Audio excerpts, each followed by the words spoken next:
Kumusta, ako si Otako at ito ang aking buod para sa anime na Delicious and Dungeon. Kung gusto mo ang aking buod, pakisuyong mag-subscribe. Nagsisimula ang kwento habang isang grupo ng mga mangangalakal ay nakikipaglaban sa isang mabagsik na dragon.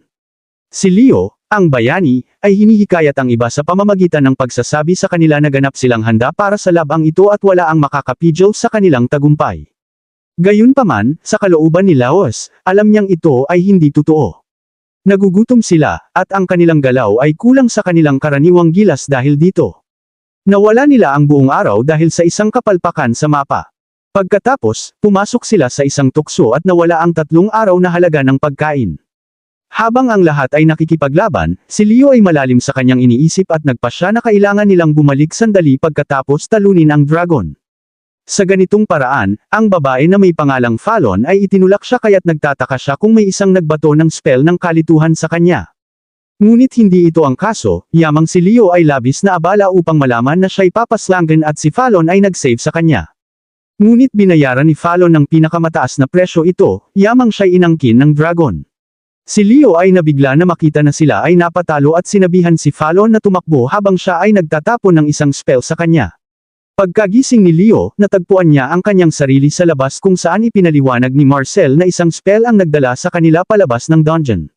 Si Fallon ang tanging miyembro ng partido na hindi nila mahanap, at inilahad ni Leo na ito'y dahil sa kanyang kinain. Ang matapang na si Leo ay nagnanais na bumalik upang iligtas siya, ngunit itinigil siya ni Marcel para ipakita na ang lahat ng kanilang ari-arian ay iniwan sa dungeon. May isang munting lalaki na ang pangalan ay Chilchok ang sumulpot at nagdala sa kanila ng mas masamang balita sapagkat nawala lamang ang 2 miyembro ng partido. Binasa ni Lies ang kanilang mga liham ng pagbibitiw at natuklasan na sila ay kinuha ng ibang partido. Ang pagsusuri sa mga dungeon ay talagang mahal, kaya iniisip ni Leo na ibenta ang kanilang lahat ng kagamitan para sa mas magaan na kagamitan. Pagkatapos, gagamitin ang pera para sa bagong kagamitan at mga kasamahan. Wala silang masyadong pera sa simula pa lang, at natatakot si Lies na siya'y maaaring masira ng kanyang kapatid na si Fallon sa oras na matapos ang kanilang paghahanda. Anuman, hindi tumitigil ang sikmura ni Leo sa pag-uugong, at silang lahat ay nagugutom. Pinuna ni Marcel na malamang ay ang kanilang mga tiyan na walang laman ang dahilan kung bakit sila nabigo, kaya't pumunta sila sa isang bayan upang kumuha ng pagkain. Iniisip ni Marcel ang lahat ng mga pagkakataon na maaari nilang kainin, ngunit ibinunyag ni Leo ang kanyang sariling plano. Sa halip na kumain, aalis sina Marcel at Chilo sa partido. Pagkatapos, ipagbibili nila ang kanilang kagamitan, at si Lies ay babalik sa dungeon mag-isa. Ang kanyang mga kaibigan ay nag-aakala na nawala na ang kanyang isip, ngunit si Lies ay nangangarap na ito'y magiging isang magandang ideya. Sa ganitong paraan, hindi nila kailangang magsakripisyo ng kalidad ng kagamitan at mas madali niyang mailalabas ang mga halimaw kung siya'y mag-isa. Ang buong gulong ito ay dahil sa kanyang pagkakamali kaya't ayaw niyang ilagay sila sa panganib para dito. Si Little Nerd Shock ay pinaalala kay Leo na kailangan niya ito upang buksan ang mga pinto at i-disable ang mga patibong, kaya gusto niyang sumama. Tinutukso ni Marcel na malaki ang pag-aalala niya kay Fallon kaya't inuutusan niyang sumama sa kanya. Hindi makapaniwala si Leo kung gaano kasipag ang kanyang mga kaibigan at siguraduhin ito ang talagang nais nila. Maaaring panghinayangan nila ang kanilang desisyon sa lalong madaling panahon. Ngunit habang bumabalik sila sa dungeon, kung saan ipinaliwanag ni Lies na makakakuha sila ng pagkain sa loob, nagulat ang kanyang mga kaibigan, ngunit ipinaliwanag ni Lies na puno ng mga halimaw ang dungeon. Ito ay nangangahulugang may isang buong ekosistema doon, kumakain ng mga carnivorous na halimaw ng mga herbivorous na halimaw at kumakain naman ng herbivorous na halimaw ng mga halaman. Ginagamit ni Leo ang logic na ito upang malaman na ang mga tao ay dapat ding makakakain sa loob ng dungeon. Hindi gaanong masigla ang interes ng kanyang mga kaibigan sa pagkain ng mga halimaw, ngunit ipinaalala ni Leo sa kanila ang kanilang mga paglalakbay at ipinakita kung gaano kaganda ang hitsura ng ilang mga halimaw na kanilang nilalaban. Ayaw kumain ni Marcel ng alinman sa mga iyon, ngunit ipinaliwanag ni Lies na maraming tao ang nanghuhuli ng mga halimaw para sa pagkain. Binanggit niya na ang mga iyon ay mga kriminal na walang ibang pagpipilian at sa mga pagkakataong iyon, laging napapasukan ng ospital ang mga iyon dahil sa food poisoning.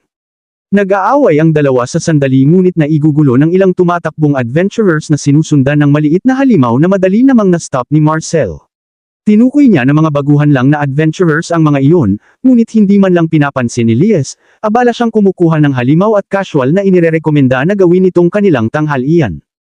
Tinanggihan ni Marcel, at nagtataka si Chocolate kung ang pagsasanay ng halimaw na mushroom para sa kanilang unang pagkain ay magandang ideya. Sa kabuntot tinatagong kalagayan ng libro, naghangad si Lies ng mas maraming sangkap at nang excite ng marinig ang ilang alakdan.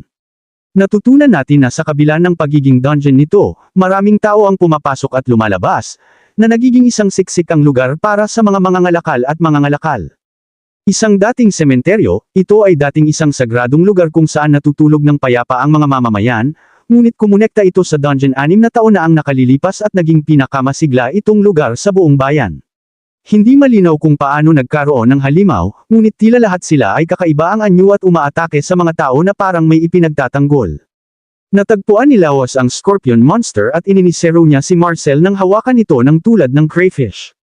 Pinagtanggol ni Laos ang kanyang sarili, ngunit tinawag siyang Chu dahil mukhang malinaw na matagal nang naghihintay si Laos na kumain ng mga halimaw. Talagang gustong iligtas ni Laos ang kanyang kapatid ngunit inamin na mahal niya rin ang mga halimaw. Ang pagmamahal na ito ay nagdala sa kanya upang naisin na malaman kung ano ang lasa nito pagkatapos. Nagtataka si Chilchok kung dapat bang ihanda ang kanilang pagkain ng privado, ngunit ipinaliwanag ni Lies na ang pagbalik-balik para sa tubig ay aabutin ng masyadong matagal. Nagsisimula si Leo sa paghahanda ng mushroom ngunit nagugulat ng makaranas ng resistensya mula sa loob nito. Hindi ito madali, ngunit ang pag-unawa sa anatomiya nito ay tumutulong sa kanya na malaman kung paano labanan ang halimaw ng mas epektibo sa susunod na pagkakataon. Nagiging kamukha na ng pagkain ang halimaw kapag ini-slice ito, ngunit kinakontra ni Marcel nang magsimula si Lias ng boiling ang scorpion. Nag-aalala siya sa venom nito, ngunit ipinaliwanag ni Leo na ayon sa kanyang aklat, safe itong kainin. Si Leo ay may tiwala na subukan ito, ngunit ilang segundo lang ay ibinubuga na ito. Noong mga sandaling iyon, may isang munting duwende na lumabas. Hindi man lang ito nagpakilala at agad na nagsimula ng butikyusan ang kanilang paraan ng pagluluto ng alakdan. Ang munting Gordon Ramsay na ito ay nagsisimulang hiwain ito at ipinaliwanag na mas madali itong maluluto sa paraang ito. Ang mga katas nito ay gagawa ng masarap na sabaw, at magiging mas madali itong kainin. Inaalis niya ang mga internal organs at ipinaliwanag na mapait ang lasa at may masamang texture. Ang Iron Chef ay pumunta sa Mushroom Monster at ipinapakita kung aling bahagi ang hindi maganda kainin. Nakakagulat, ang mga paa ay masarap at mabango pa. Katulad ng tunay na chef, may sarili itong kaldero, kaya ginagamit niya ito sa pagluluto ng pagkain. Ngunit hindi niya maiwasang maramdaman na parang may kulang. Kumuha siya ng mga random na bagay na tumutubo sa mga pader, ngunit tumanggi si Marcel na subukan ito. Itinuturo niya na nasa sementeryo sila. Okay sa kanya ang subukan ng mga halimaw, ngunit ang mga random na halaman na may mga ugat ay labag sa kanyang kalooban.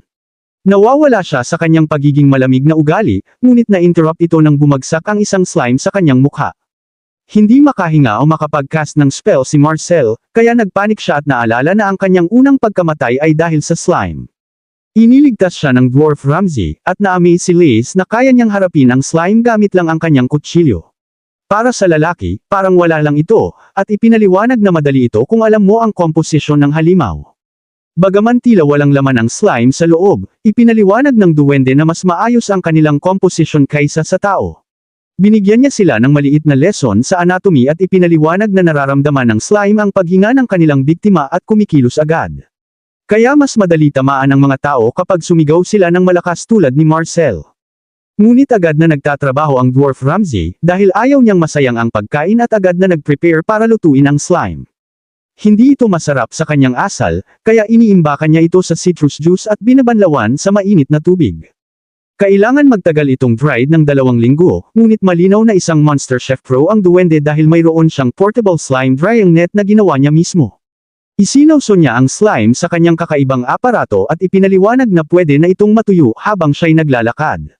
May ilang oras pa bago ito maging handa kainin, ngunit parang nasa sariling cooking show na ito ang lalaki dahil mayroon na siyang handang inihanda para sa kanyang sarili. Tinanong ni Leo kung talagang okay ito dahil alam niyang ito'y isang delikadesa, ngunit sinabi ng duwende na okay lang.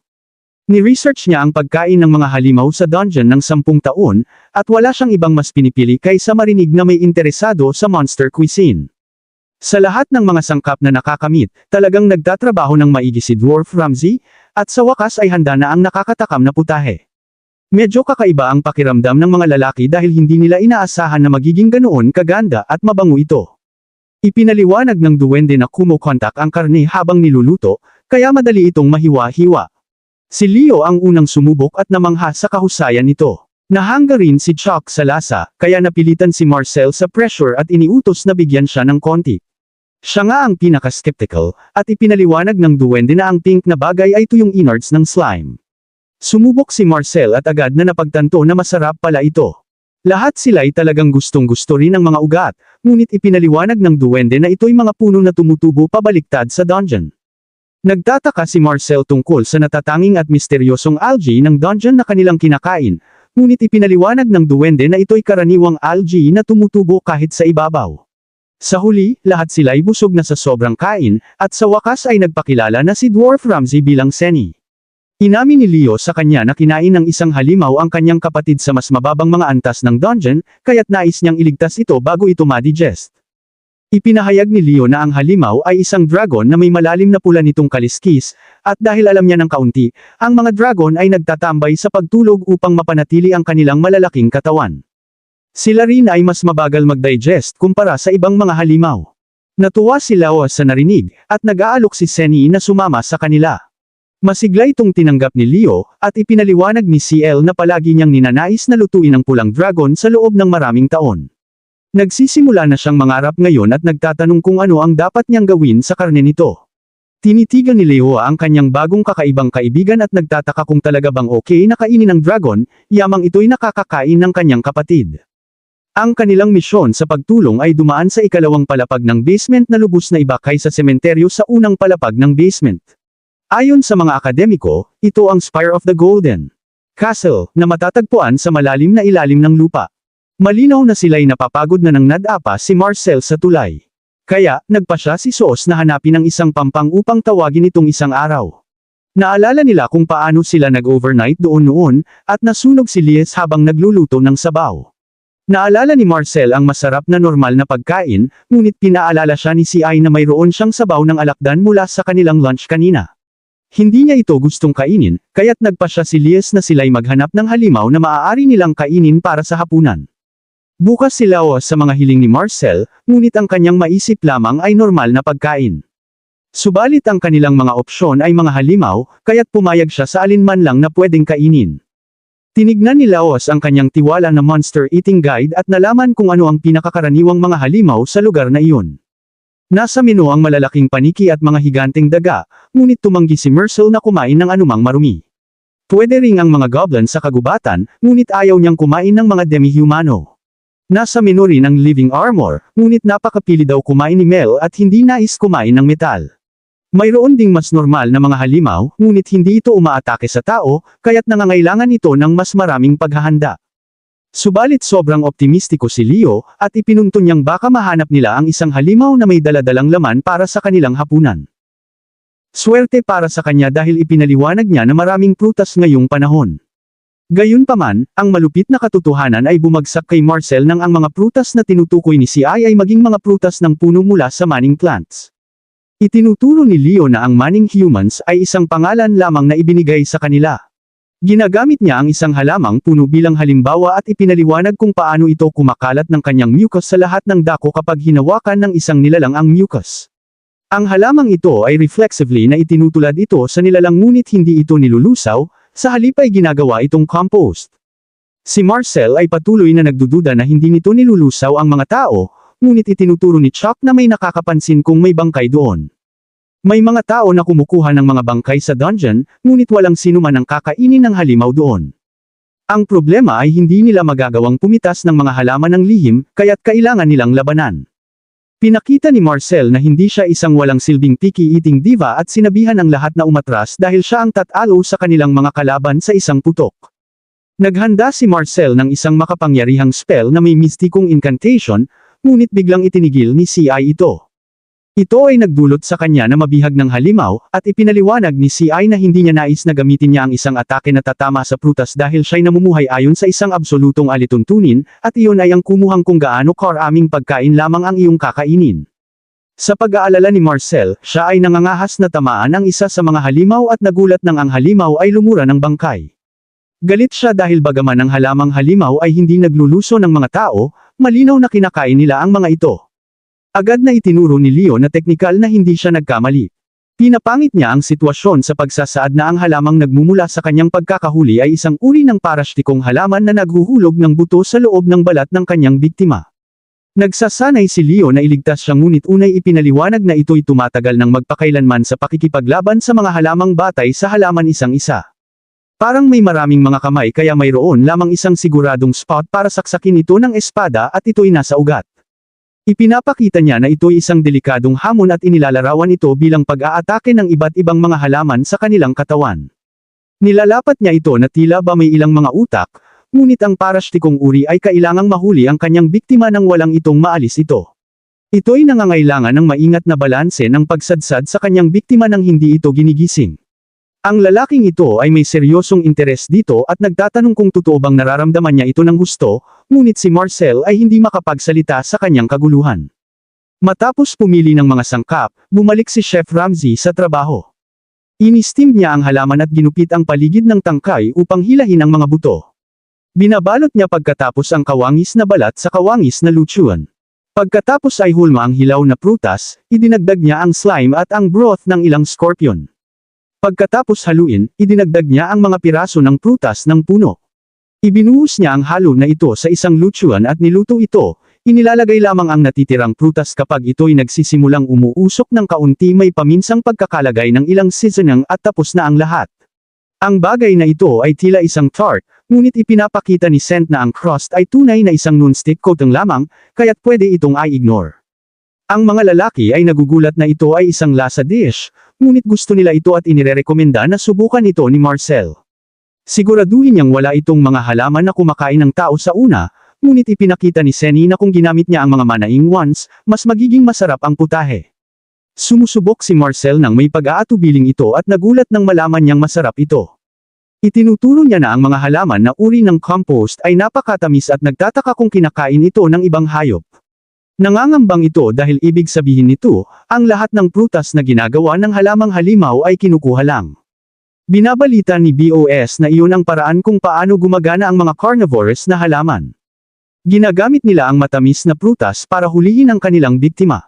Namamangha si Marcela at nagtataka kung ang tamis ba ay isang matalino at panlilinlang na trick na ginagamit ng mga carnivorous na halaman, at nagsisimula na siyang maunawaan kung paano ito gumagana.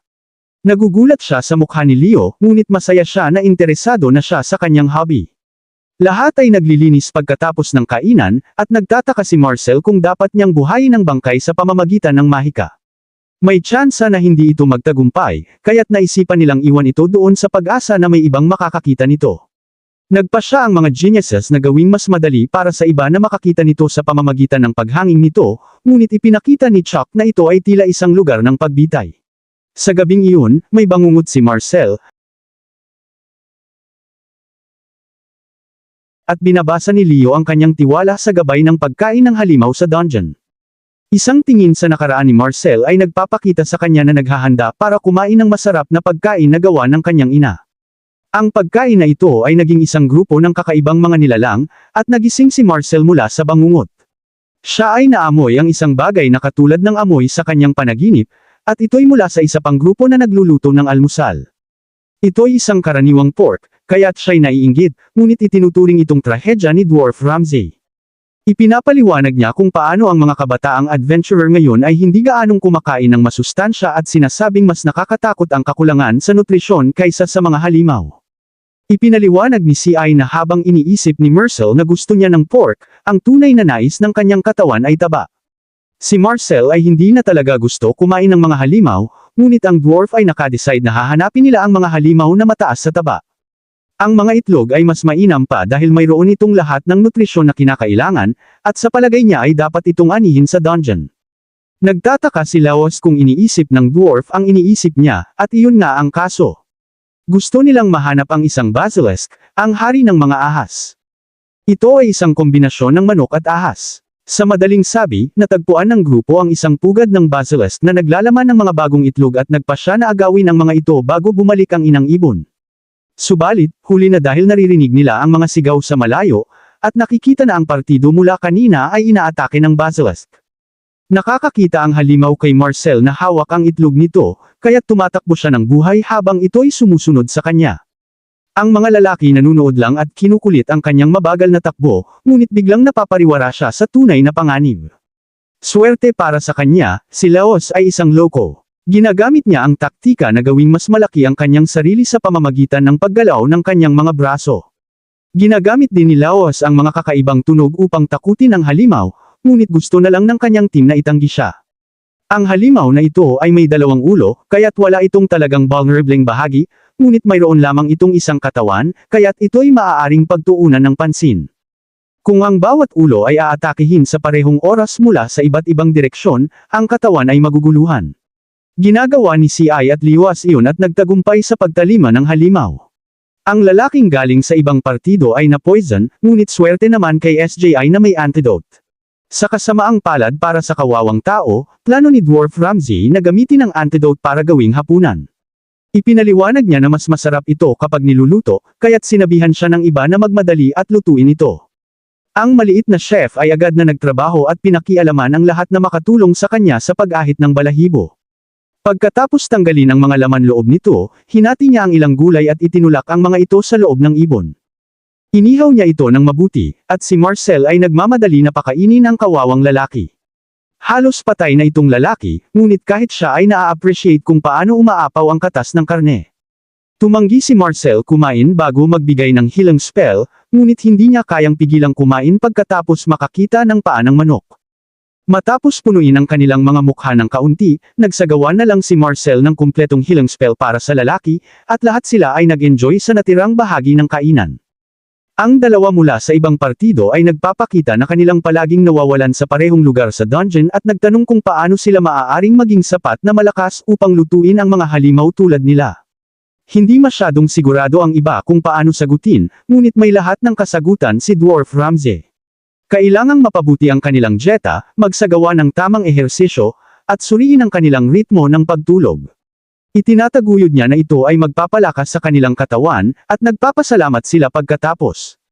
Ipinapaliwanag ni Lies na ang pula ng dragon ay nagigising isang beses sa isang buwan para mangaso, at iyon marahil ang oras na nakabangga nila ito noong ibang araw. Natutulog ito nang may puno ang tiyan ngayon, kaya't umaasa si Lies na makakahanap sila bago ito magutom. Malinaw na nahihirapan si Marcella na sumunod kahit ininsist niyang kayang-kaya niyang magpatuloy, kaya't nagpa siya silang magpahinga ng saglit. Sinubukan ni Marcel na maging makabuluhan sa pag-aalok na tumulong sa mga problema sa hinaharap, ngunit itinanggi siya ni Lies dahil kayang-kaya na nila ito. Gamitin nila ang mas kaunting ruta na may mas kaunting mga halimaw, kaya't tinuro ng pinto na kailangan nilang magtabi ng mga pagkain.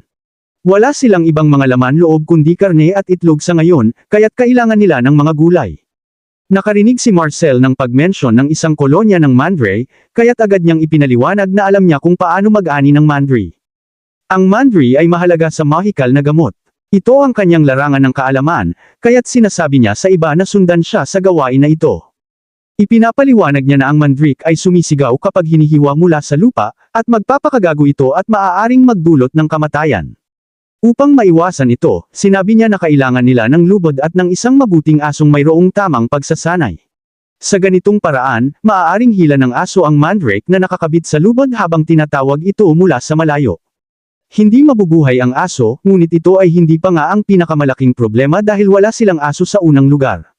Si Laos ang henyas ng grupo dahil ipinaliwanag niya na maaari lang nilang hilahin ang Mandrake mula sa malayo mismo basta't may sapat na mahabang lubad. Inilahad ni Marcel ang kanyang mga natutunan sa paaralan ngunit hindi niya makita ang anuman tungkol sa hindi paggamit ng aso sa ganitong paraan. Si Senny nang maayos na lumakad patungo sa isa sa mga mandres at nakakagulat na kinuha ito. Naririnig ang sigaw sa lahat ng dako ngunit sa totoo lang ay si Marcel lang ito. Ipinaliwanag ni CI na hindi ito sigaw kung hihiwin na ang ulo nito bago pa at iyon ang ginagawa niya sa maraming taon. Sa kabila ng mas ligtas na pamamaraan ni Marcel, napagpasyahan ng mga lalaki na pag-aralan ang mas mapanganib na pamamaraan ni CI, ngunit hindi masaya si Marcel dito. Sumasang-ayon siya na hindi niya dapat pilitin silang subukan ang isang diskarte na hindi pa niya nasusubukan. Kaya naisip niya ang isang ideya. Ipapakita ni Marcel sa kanila na gumagana talaga ang kanyang diskarte at iniisip niya kung paano sila mag-a-apologize sa kanya. Pero ayaw niyang makasakit ng aso kaya naisip niya na gamitin ang isang halimaw. Inuugma ni Marcel ang isang dulo ng tali sa isang mandrake at inilalagay ang isa pang dulo sa tuktok ng isang puno, umaasa na huliin ang isang malaking paniki. Sumasampa siya sa isang tore kung saan hindi niya maririnig ang sigaw at nagpaputok ng fireball sa puno. Ang kanyang plano ay nagsimula ng maayos dahil nahuli ang paniki at matagumpay nitong hinayla ang mandrake. Nakakarinig ng sigaw ang lahat ng tao, ngunit ang problema ay nahanap ng paniki si Marcel. Dumating ang mga lalaki para tingnan siya, pero kahit ano pa ang sabihin niya, mukhang hindi siya okay. Mukhang nasunog ang kanyang utak ng sigaw. Inilahad ni Sluz na kailangan lang nilang kausapin ito para maibalik siya. Nagtataka siya kung ano ang iniisip niya at inilahad niya na nang mag-isa siyang sinabihan na magiging sagabal siya, kaya't naisip niya na gusto niyang manakit sa mga nerd at gawin silang yumaon sa kanya bilang isang mas mataas na nilalang. Ang mga lalaki ay medyo naawa nang ipaliwanag niya na naramdaman niya ang lungkot nang hindi siya pinayagan na tumulong. Ipinaliwanag ni Leo na mas lumalakas ang mga halimaw habang bumababa sila sa loob ng dungeon. Alam ni Leo na maaari siyang umasa sa kanyang mahika kaya't ayaw niyang gamitin ito ng buo sa napakadaling palapag. Mayroon ang bawat isa ng kanilang mga lakas at kahinaan kaya't plano ni Lies na umaasa sa kanyang lakas sa huli. Gusto niya ring umaasa si Marcel sa kanila, at sa bandang huli, sumang-ayon si Klee. Si Marcel ay wakas na ngayon sa normal, ngunit sa halip na pasalamatan ang bata, sinasabi sa kanya na dagdagan pa ang damdamin sa kanyang pahayag. Medyo masaya si CI na nagresulta ito sa kanilang pagkakuha ng malaking paniki at nagpasya silang kumain ng omelets. Napansin ni Marcel na ang itlog ng basilic ay medyo malambot at ipinaliwanag ni Leo na ito ay parang itlog ng ahas. Inisip ni Marcel na ang hayop ay pangunahing manok, ngunit shock ang naibinunyag ni Leo na ang manok ay talagang ang buntot ng ahas lamang. Habang inihahanda ni Chef Dwarf Ramsay ang mandri na kanilang inani, napansin niya na ang isa na inani ni Marcel ay may ibang kulay at nagtataka kung may kinalaman ito sa pagkakaroon pa rin ito ng ulo pagkatapos hiwain at lutuin ang mandrake, tinakpan ni CI ito. Ang itlog ay iprinito ito hanggang maging malambot at inihahain ng omelets. Ang isa ay ginawa gamit ang mandrake na kanilang inani, at ang isa ay ginamit ang mandrake na inani ni Marcel. Iniisip ni Marcel na parang ipinasasakit lang nito ang sugat, ngunit pagkatapos subukan pareho, ipinunto ng mga lalaki na ang kay Marcel ay hindi mapait tulad ng isa. Tinukoy ni Senny na marahil ay natanggal na ang lahat ng mapanlinlang na sigaw at napagtanto niya kung saan siya nagkamali. Batid na ang paglalakbay sa karagatan ay nagpapabuti sa isang putahe, at siya ay sobrang na-focus sa kahusayan. Nalimutan niya ang tunay na mahalaga sa sining ng pagluluto ng halimaw at nagpasalamat kay Marcel sa pagbibigay liwanag doon.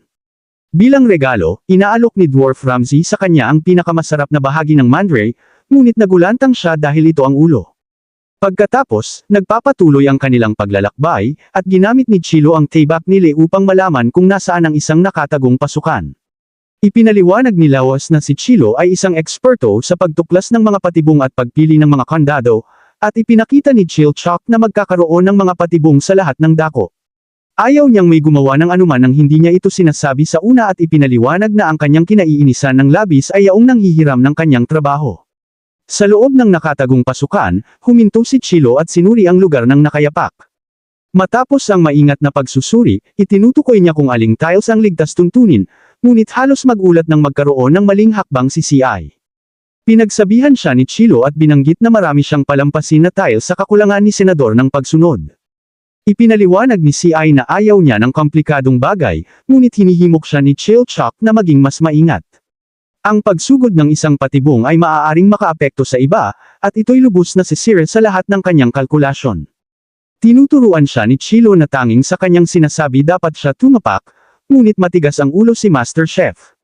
Sinimulan na niyang gawin ang gusto niya at nagtulak ng iba't ibang uri ng patibong. Ang apoy ay nagpainit ng malikot na kaisipan ni CI, at naisip ang ideya ng paggawa ng prito. Gusto niyang hanapin ang trap ng mantika sa likod ng apoy, ngunit itinuro ni Chuck na hindi ito para sa pagluluto. Ipinaliwanag ni Senny na hindi si Chuck ang eksperto sa mantika tulad niya, kaya pumapayag si Chuck na ipakita ito sa kanya. Ang kanyang isa pang kondisyon ay susundan siya ni Senny sa paligid ng mga patibong. Sumang-ayon si CI at kahit nag-aalok na tulungan sa mga patibong, hindi ito kailangan ni Chuck. Binanggit niya na sila ay may kani-kanyang mga tungkulin, at si CI ay nagluluto, siya ay nagtutuklas ng patibong, at si Marcel ay nagtuturingan ng mga galing sa mahika. Inilid sila ni Chilchok patungo sa treasure vault kung saan natagpuan niya ang isang kahon kung saan maaaring makuha ang mantika.